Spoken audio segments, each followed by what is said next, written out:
Welcome to our channel. Today we how to install Adobe Acrobat Reader from Adobe. Quick tutorial step by step clearly.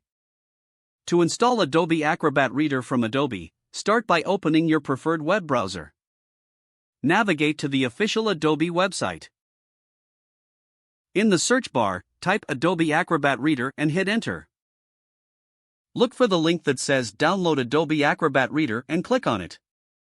You will be directed to the download page. Here, click on the download button to get the installation file. A pop-up window may appear, prompting you to save the file. Choose the location on your computer where you want to save the downloaded file. Once the download is complete, locate the downloaded file in your designated folder. Double-click on the installation file to run it.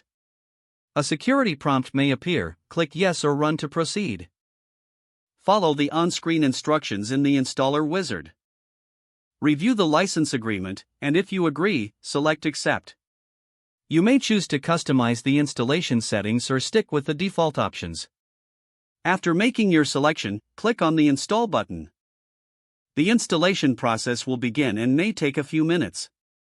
Once the installation is complete, you will see a confirmation message. Click Finish to exit the installer. You can now find Adobe Acrobat Reader in your list of installed programs. Open Adobe Acrobat Reader to ensure it is functioning properly. Enjoy using Adobe Acrobat Reader for all your PDF needs. If the page does not load, refresh the browser or try again in a private or incognito window.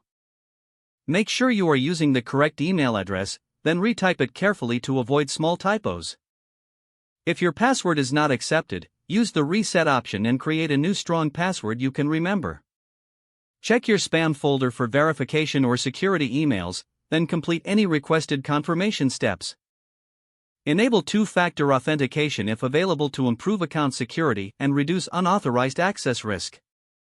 After signing in, review your profile details so your contact information and settings are accurate and current. If you see an error message, note it down and try again after restarting your device and internet connection. Log out when you finish, especially on shared devices, to keep your account and payment information secure. Don't forget to like this video and subscribe to our channel for more step-by-step tech guides.